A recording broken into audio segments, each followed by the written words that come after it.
Hello student, this is Sangeeta Vishwakarma. Welcome to all concepts of chemistry. तो students हम 9th class के first chapter की 2 video already बना चुके हैं.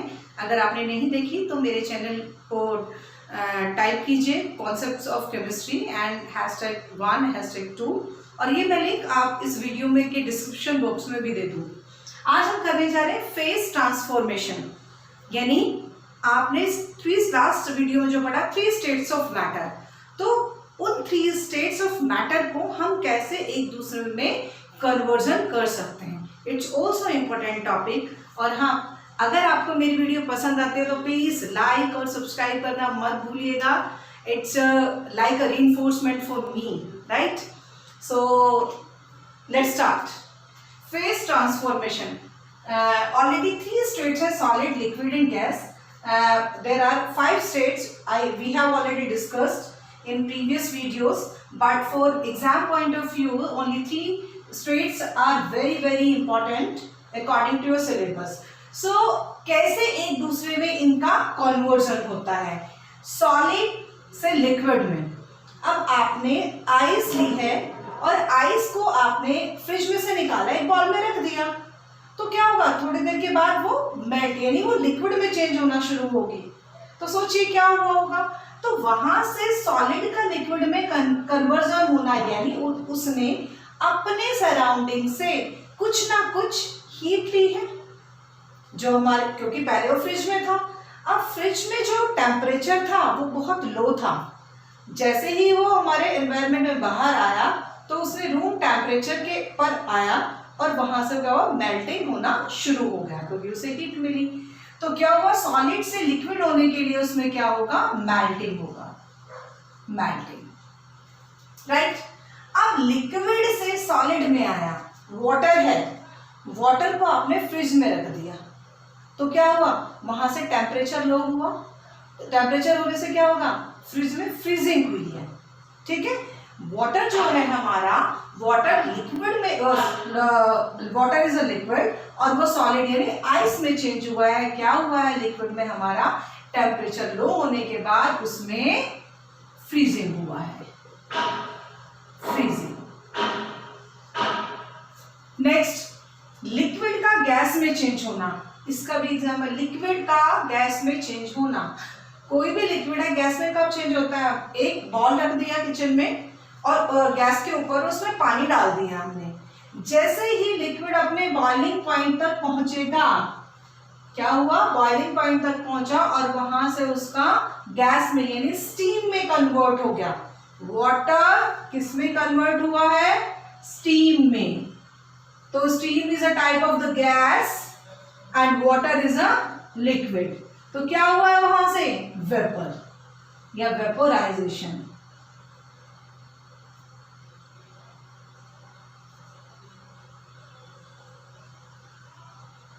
राइट? अब गैस का लिक्विड में चेंज होना, इसका भी किचन से कुछ भी ले लो, सब किचन में एग्जांपल्स दिए हुए हैं. आपने एक पतीला लिया और उसे गैस के ऊपर रख दिया, राइट? इसमें आपका वाटर था. जब आपने इसे बॉईल किया, हीट दिया, इसे हीट देने से क्या हुआ? ये बॉईल होना शुरू हो गया और स्टीम में कन्वर्ट हुआ. तो यानी ये स्टेट क्या है आपके? लिक्विड. और लिक्विड से किस में कन्वर्ट हो गई? गैस में. अगर आप इस पतीले को क्या करें? इसे कवर कर दें दूसरे लिड से और नीचे से हीट दिए जा रहे हैं. उसके बाद क्या हुआ? उसके बाद आपने हीट बंद कर दी. तो क्या होगा? थोड़ी देर के बाद जब आपने गैस को बंद कर दिया तो पतीले के ऊपर कुछ बूंदे पानी की आ जाती हैं. तो क्या हुआ? जैसे ही आपने हीट बंद कर दी तो उसने क्या, एटमॉस्फेयर से, क्योंकि उसका टेम्परेचर बहुत ज्यादा था, तो एटमॉस्फेयर से उसने क्या लिया? मतलब एटमॉस्फेयर का जो टेम्परेचर था वो कम था और उस पतीले का ज्यादा था क्योंकि उसमें हमने हीट एनर्जी दी थी. अब धीरे धीरे क्या होगा? सारे प्रोसेस यूनिवर्स में बैलेंस होना चाहते हैं और बैलेंस में ही रहना चाहते हैं. ये अच्छे से आपको 11th में समझ आएगा इक्विलिब्रियम में. तो क्या हुआ? ये धीरे धीरे जैसे टेम्परेचर बढ़ा, बढ़ने के बाद हमने गैस बंद कर दी तो जो स्टीम बन के उड़ रही थी हमने उसको कवर किससे कर दिया, लेड से, वो बाहर नहीं जा पाई, गैस में चेंज नहीं हुई।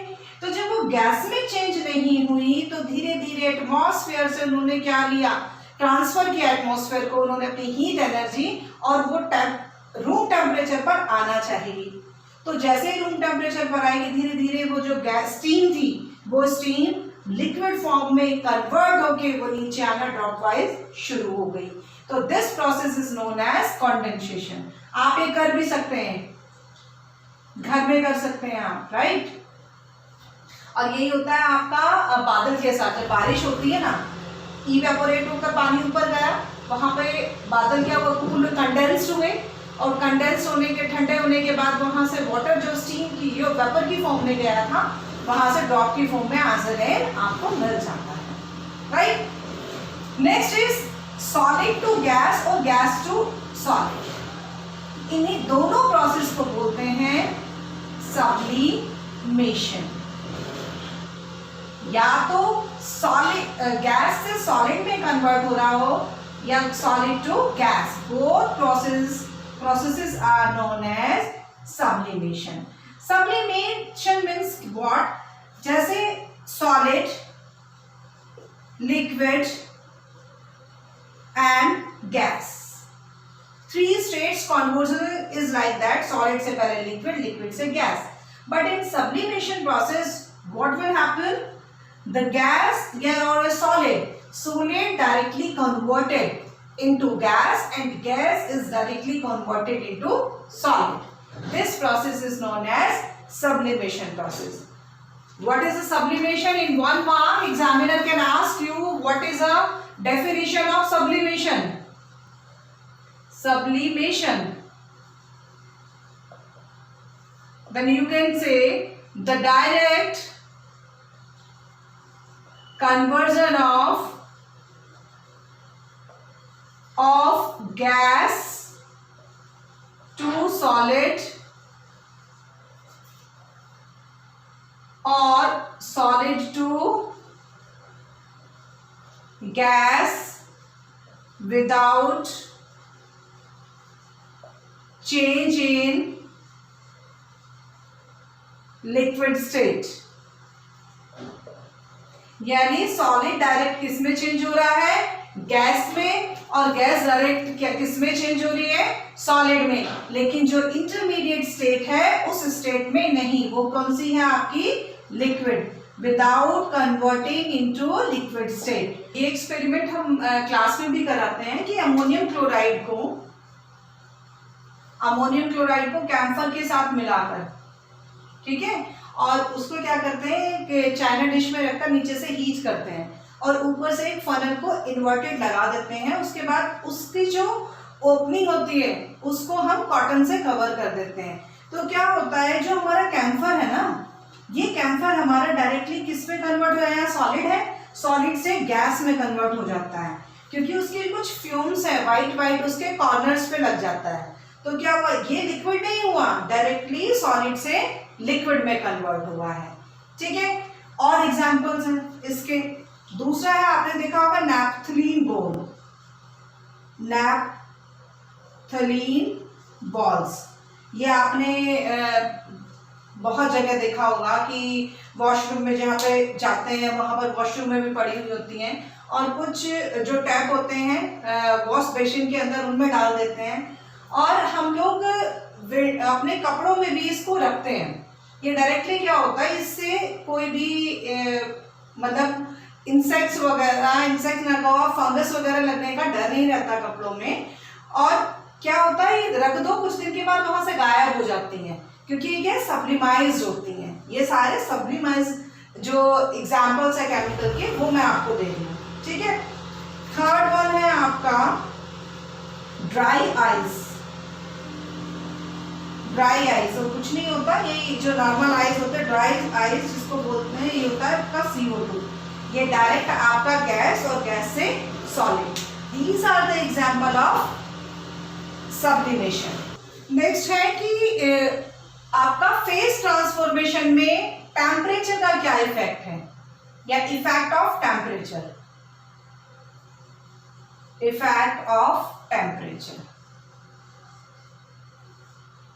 तो भाई बिल्कुल सिंपल सा है, आपने टेम्परेचर इंक्रीज किया तो उसकी स्टेट में चेंज हो गया। जैसे मैंने यहाँ पे लिक्विड लिया है तो लिक्विड क्या हो गया, वेपर में चेंज हो गया। ठीक है, तो इफेक्ट ऑफ टेम्परेचर में क्या है, जैसे ही टेम्परेचर रेज किया then liquid converted into water. अगर आप सॉलिड लेंगे तो सॉलिड क्या हो जाएंगे, solid start to convert into liquid and then liquid into gas. It's all about funda of temperature. तो next जो टर्म है boiling point. What is boiling point? The temperature at which liquid starts boiling at atmospheric pressure. यानी ऐसा pressure, the temperature at which liquid start to boil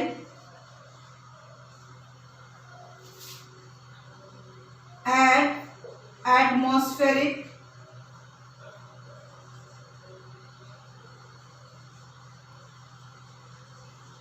pressure। यानी atmospheric pressure पर, जो standard pressure है उस पर हम कितना टेम्परेचर दें जिससे कि हमारा लिक्विड बॉयल होना शुरू हो जाए, लिक्विड हमारा वेपर में चेंज हो जाए, उसको बोलते हैं बॉइलिंग पॉइंट। जैसे वाटर का बॉइलिंग पॉइंट क्या होता है हमारा 100 degree Celsius, right, 100 degree Celsius. तो जितने भी हमारे केमिकल्स होते हैं सबका टेम्परेचर डिफरेंट होता है।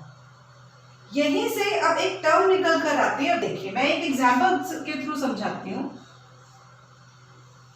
मैंने 2 बॉल लिए हैं, इनके अंदर वाटर है और नीचे क्या है, मैंने हीट दी है।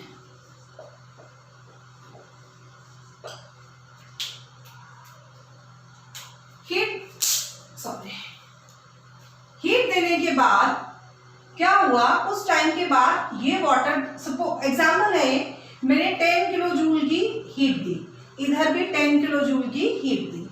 तो हीट देने के बाद क्या हुआ, सेम अमाउंट दिए 10 kg 10 kg, ठीक है।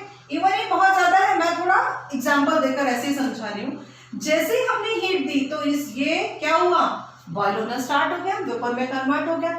But still this water is not reach its boiling point.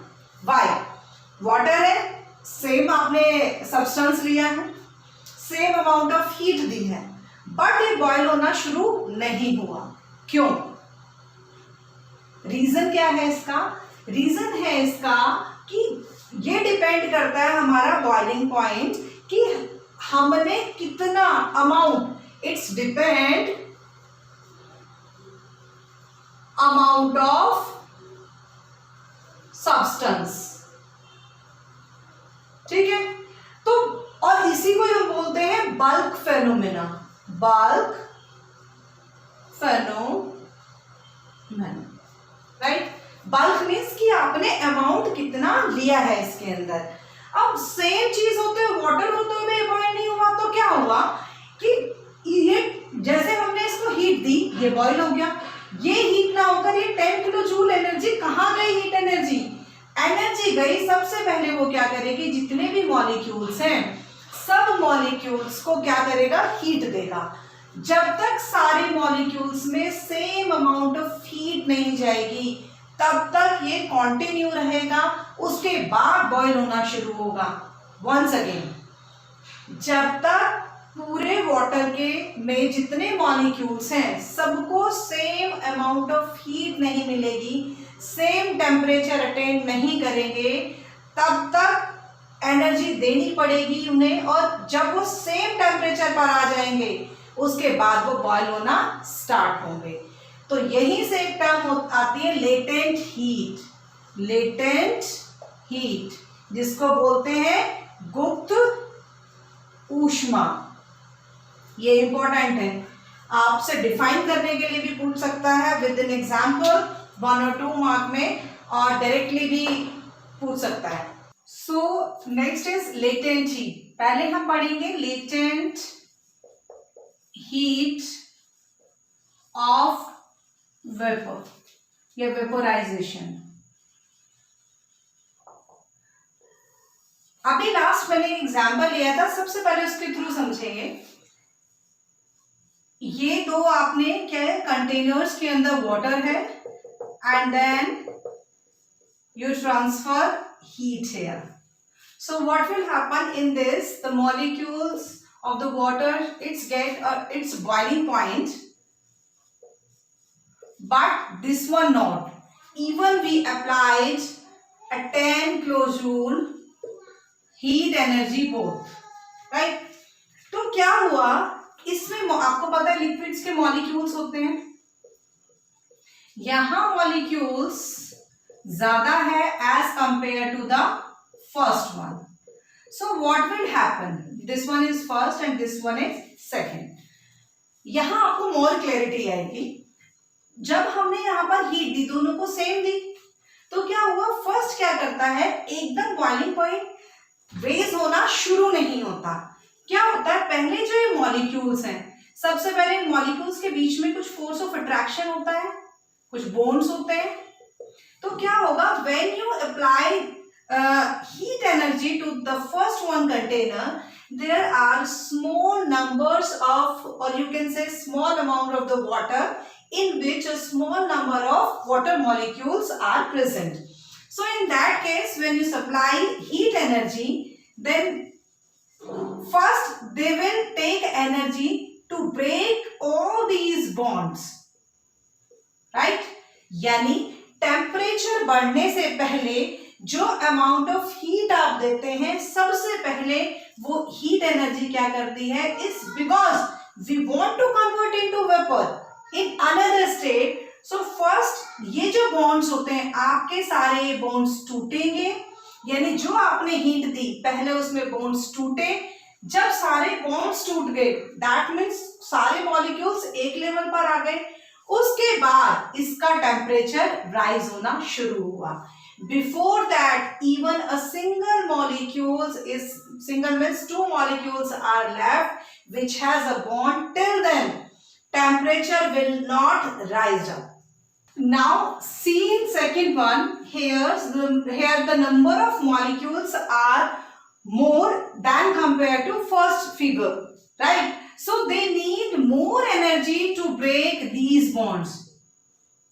All the molecules are bounded by four sides, right?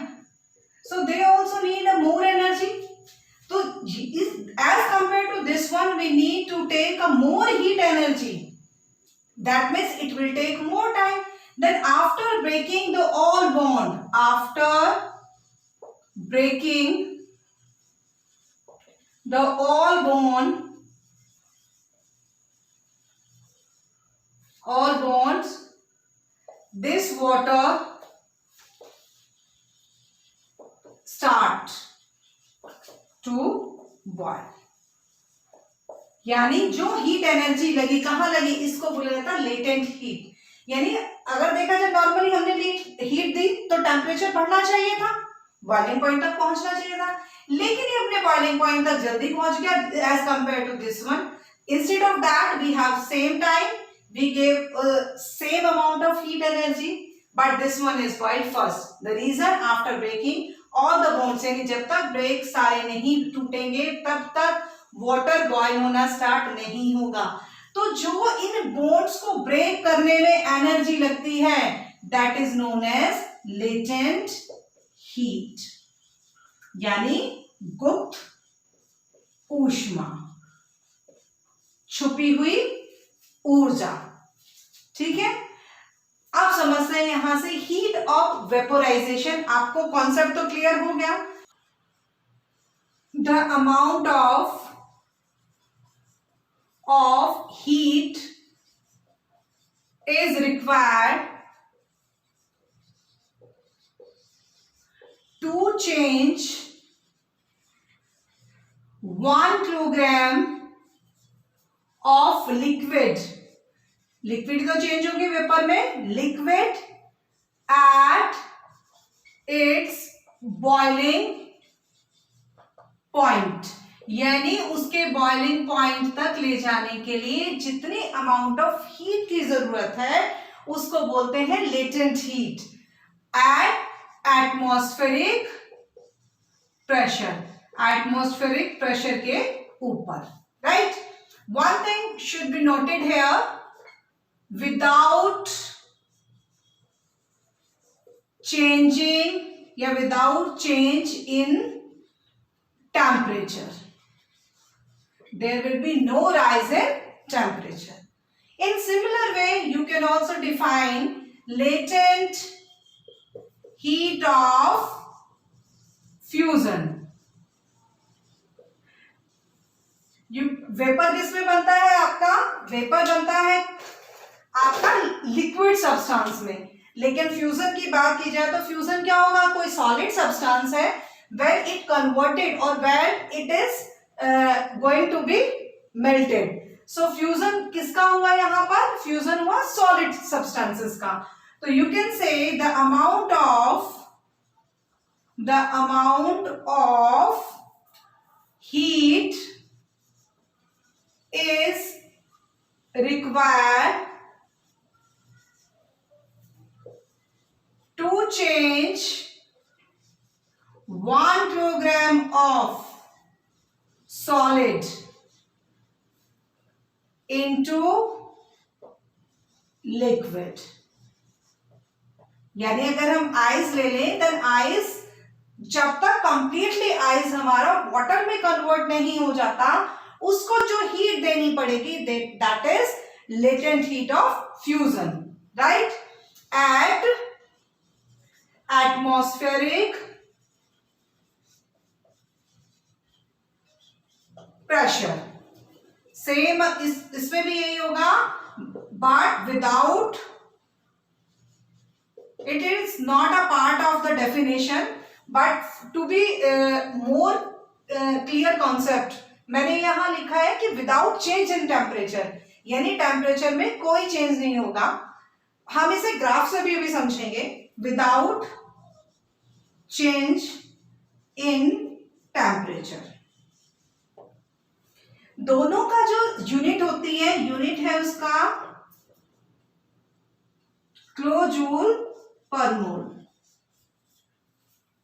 Right, सब में ही किलोजूल पर मोल होगा। Now we are trying to understand this concept with the help of the graph. It's x-axis and y-axis. On x-axis, it's a heat supplied.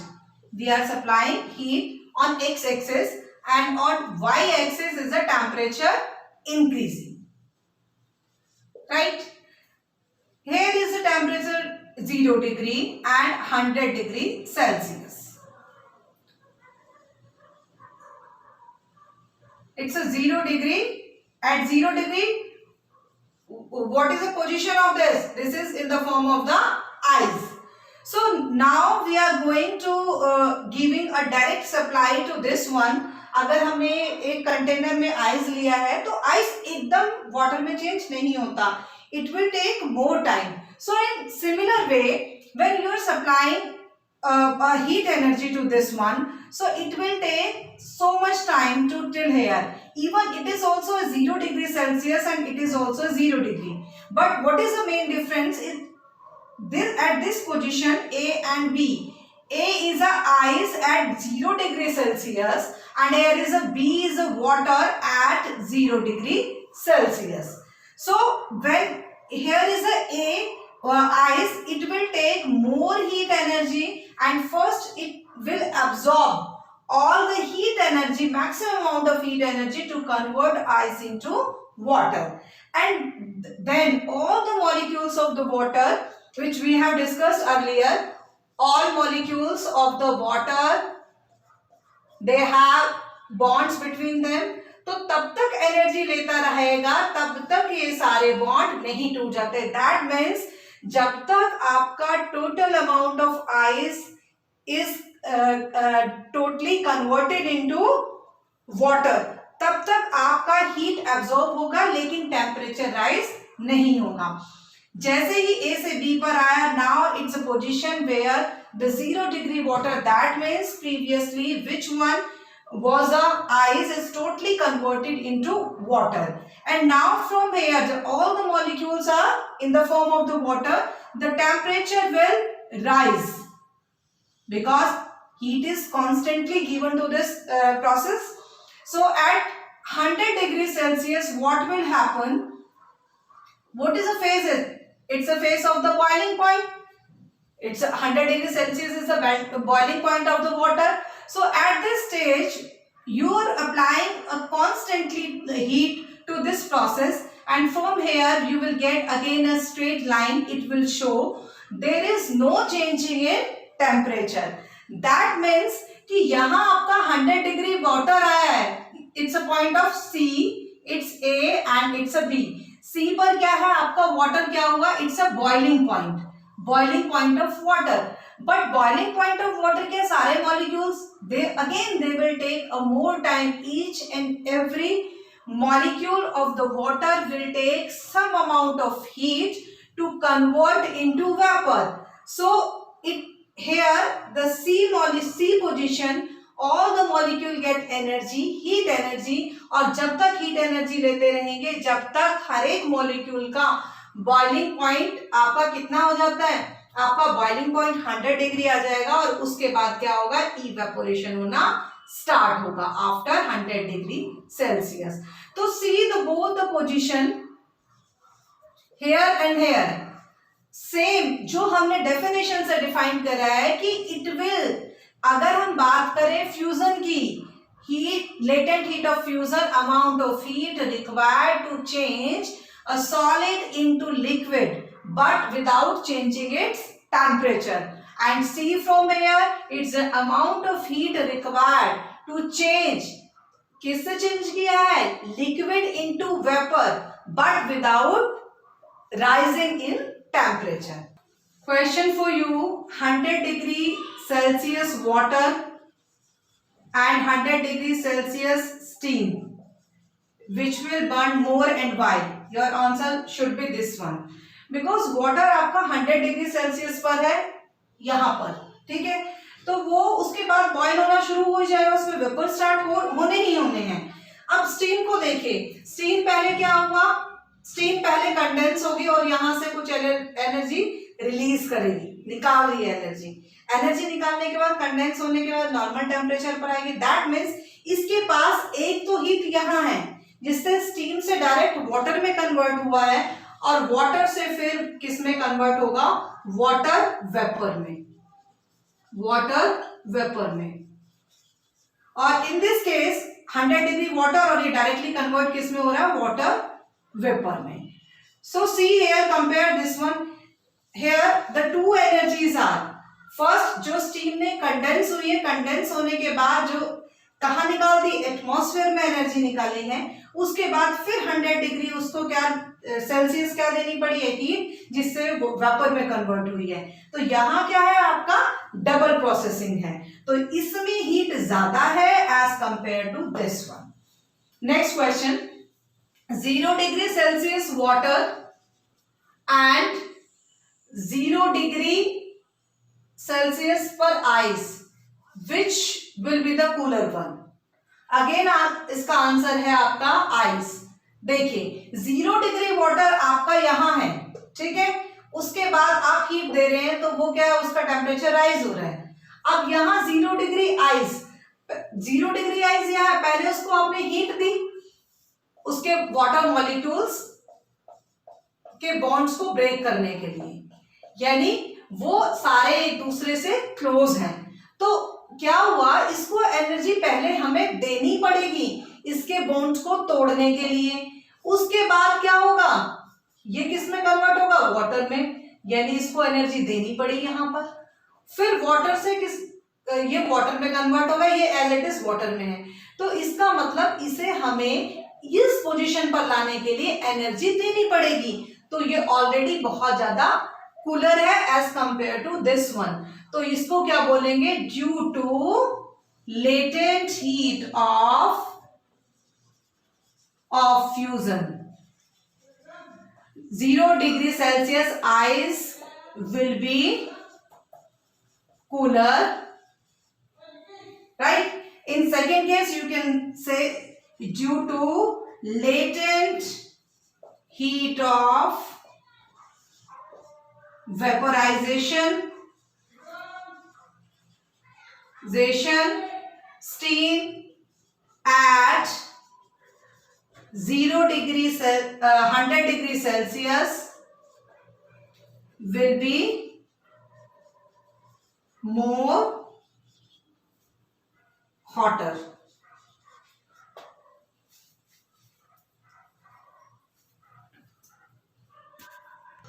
Effect of pressure. What will be the effect on three states if we increase or decrease the pressure? आपकी NCERT में भी example दिया हुआ है. ये कुछ gas है, ये पिस्टन लगा हुआ है, ठीक है, और यहां से फोर्स किया गया है. तो क्या होता है कि जब हम पिस्टन को फोर्स करते हैं, ठीक है, ये सब सिस्टमेटिकली एक मैकेनिकल वर्क है, यहाँ केवल समझाने के लिए है. जब फोर्स करते हैं, इसमें कोई भी गैस है, गैस को जब हम फोर्स करेंगे, उसका प्रेशर क्या कर रहे हैं, उसके ऊपर प्रेशर लगा रहे हैं, इंक्रीज कर रहे हैं. तो प्रेशर जैसे ही हमने इसका इंक्रीज किया, तो प्रेशर इंक्रीज करने से क्या होगा, जो मॉलिक्यूल्स इतने दूर दूर थे, प्रेशर हमने बढ़ाया तो मॉलिक्यूल्स क्या आ गए, सी दिस इमेज, मॉलिक्यूल्स पास आ गए. और आपने 3 स्टेट्स ऑफ मैटर में पढ़ा था, in gases states molecules are far away, in liquid they have some distance, but in solid they don't have any distance between two or other molecules. So right, so there is a more distance between molecules, and here the distance is going to decrease. So that means there is a possibility to change this gas state into liquid. So you can say there are temperature and pressure both effect on that by increasing the pressure. You can say increasing the pressure and decreasing the temperature. क्या हो सकता है, इनकी state को convert किया जा सकता है, गैस से किस में चेंज हो जाएगा, हमारा लिक्विड में. अब इसका भी एग्जांपल आपके किचन में ही है. हम लोग जो एलपीजी यूज करते हैं सिलेंडर के अंदर, इसका फुल फॉर्म होता है liquid petroleum gas. Liquid petroleum gas. Next है जो हम बसेस वगैरह में यूज करते हैं, ऑटो में यूज करते हैं, सीएनजी यानी कंप्रेस्ड. क्या किया हुआ है, प्रेशर को बढ़ा है, कंप्रेस्ड किया गया है, compressed natural gas, compressed natural gas. यानी क्या है, नॉर्मली स्टेट अगर देखा जाए, these are in gaseous state, but when you apply the pressure on them, in that case this gas is converted into liquid.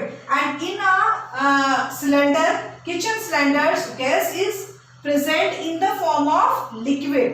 But when you open the nozzle, when you start the gas to let it, then it's released in the form of gas. क्योंकि वो compress करके, यानी हमने उसके ऊपर pressure apply किया है.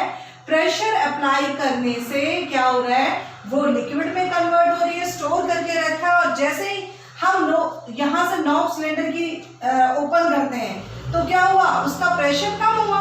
तो प्रेशर कम होने से अगेन क्या हुआ, प्रेशर बढ़ाया, तो किस में चेंज हुआ, लिक्विड में.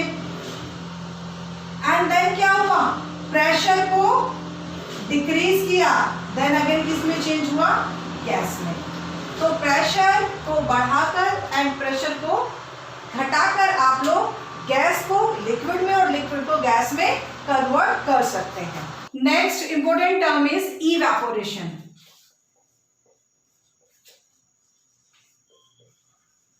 Evaporation is very important term for your exam point of view. First of all, we try to understand this term. What is exactly evaporation? In our surroundings, there are lots of examples in which जो आपका solid है और जो आपका liquid है, वो direct आपका किस में कन्वर्ट हो रहा है, गैस में. अब तक जो हमने बात की थी वो कन्वर्ट होता था, उसको क्या करा जाता, वेपराइज कराया जाता था, और कुछ ऐसे हमने लिक्विड के एग्जांपल है, उन्हें बॉइल कराया, then it converts into vapour. But यहाँ क्या है, जो मेन डिफरेंस है इसमें वो क्या है कि आपका liquid change into vapour, but it should be noted, but below than boiling point। यानी बॉइलिंग पॉइंट से कम किसी चीज का लिक्विड से वेपर में चेंज होना, that is known as evaporation. And you can write a definition, the conversion of liquid into vapor below than boiling point, right? अब ऐसे एग्जांपल्स हैं, देखिए ये ग्लास है, ठीक है ना, और ग्लास में पानी पीने के बाद few drops of water are left and you forget to keep it in kitchen. So what will happen for a day if you forget it as it is? So जो उसमें कुछ drops of water थी वो धीरे धीरे evaporate हो गई, और ग्लास बाद में देखा तो ग्लास was empty। तो ऐसा क्यों हुआ? That is due to evaporation। अब ये फेनोमेना समझते हैं, evaporation है क्या? See here, इवेपोरेशन में मॉलिक्यूल्स कुछ इस तरह से हैं लिक्विड्स के, राइट? ये मॉलिक्यूल है। अब जो ये क्या हुआ, ये एक दूसरे से ऐसे क्लोज हैं, चारों तरफ से बाइंड है, चाहे स्मॉल फोर्स ऑफ अट्रैक्शन हो, but definitely they have a small force of attraction. So a single molecules is mainly combined by fourth side. देखो ये मॉलिक्यूल है, अगर मैं इस मॉलिक्यूल की बात करूं, ये एक इधर मॉलिक्यूल से this side and that side and this one.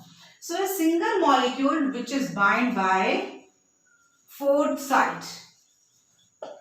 But you if see the surface molecule, these are the molecules।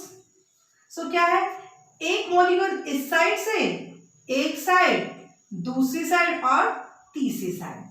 तो ये मॉलिक्यूल तीन साइड से कंबाइंड है। तो क्या होता है, दे वांट्स एनर्जी। यानी ये क्या हुआ कि जैसे ही सनरेज या टेम्परेचर के कांटेक्ट में आए तो कहीं हीट एनर्जी ली, और एनर्जी लेते ये क्या हो गए, ये चाहते हैं एक्सलेट, वहां से निकलना चाहते हैं, because they are bind by only three sides as compare to the lower one. So what will happen, after getting energy they want to remove from this side, और ये यहां से स्केप हो जाएंगे, चले जाएंगे। तो ये लेयर गई, फिर क्या हुआ, फिर लोअर वाली लेयर सरफेस पर आ गई, ठीक है।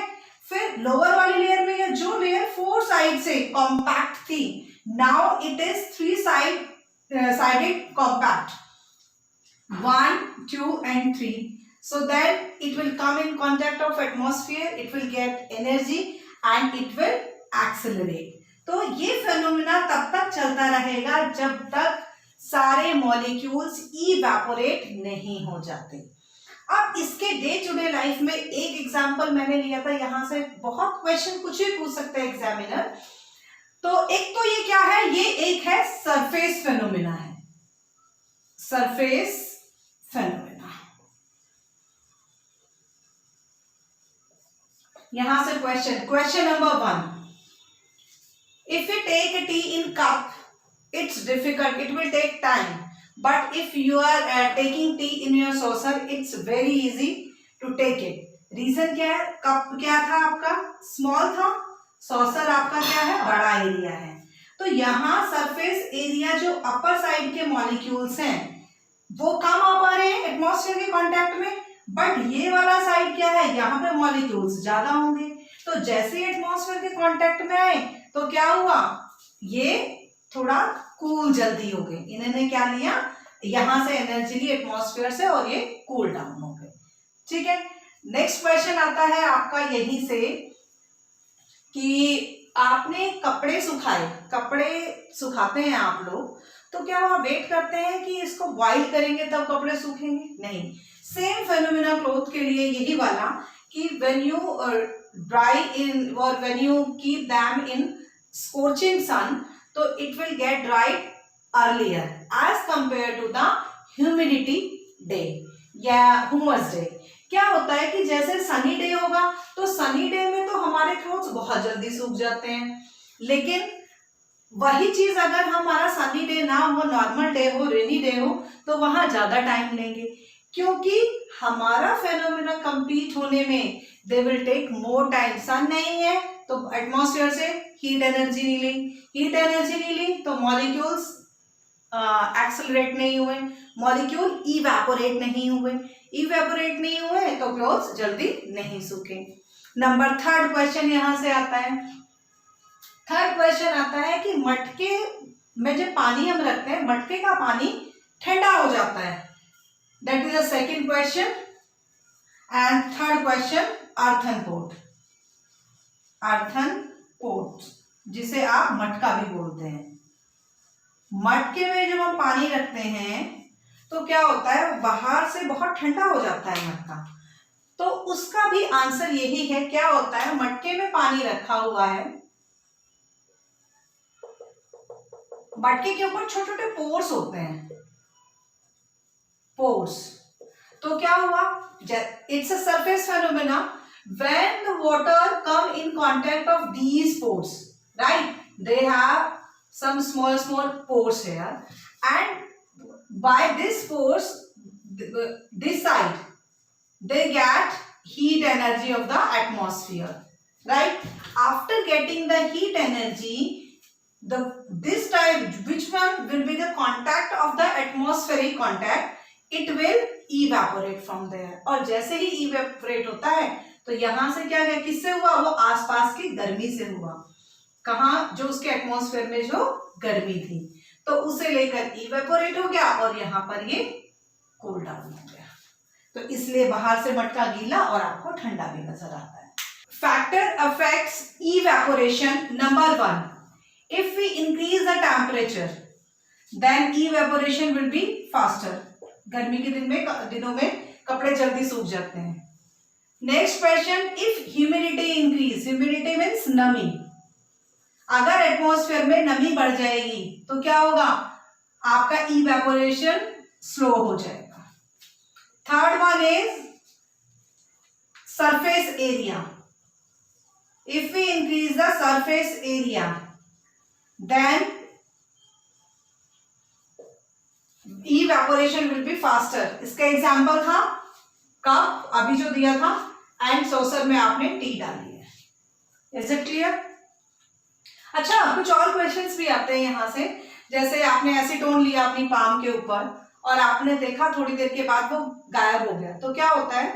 हाँ, ये सारे इंपॉर्टेंट क्वेश्चंस हैं which are given in your NCERT also, और एग्जाम्स में पूछे भी जाते हैं कि आपने पाम के ऊपर एसीटोन रखा तो क्या हुआ, एसीटोन ने एक तो एटमॉस्फेयर से हीट ली, सेकेंडली हमारी बॉडी का टेम्परेचर जो कि पाम के उसके कांटेक्ट में है, ये वहां से लिया और क्या हुआ, वहां से वो उड़ गया, इवेपोरेट हो गया। तो जैसे मैंने अभी बताया था कि इट्स सरफेस फेनोमेना, तो क्या हुआ, वहां से एनर्जी लेके चला गया और हमें थोड़ा ठंडा फील होता है। सेम यही पेट्रोल में होता है। ठीक है, तो जितने मैक्सिमम क्वेश्चंस थे जो बनते थे मैंने बता दिए आप लोगों को। तो ये फर्स्ट चैप्टर 9th क्लास का आज लगभग 3 आपकी वीडियोस में कंप्लीट हो चुका है, और आई होप आपको बहुत अच्छे से समझ आया होगा। आपको अगर मेरी वीडियो अच्छी लगती है, मेरा पढ़ा हुआ समझ आता है, तो please I am saying again, please like my channel and subscribe my channel. If you want on another topics, then write in comment section. I will make a new video for you. Till then, keep watching, keep learning, and thank you very much.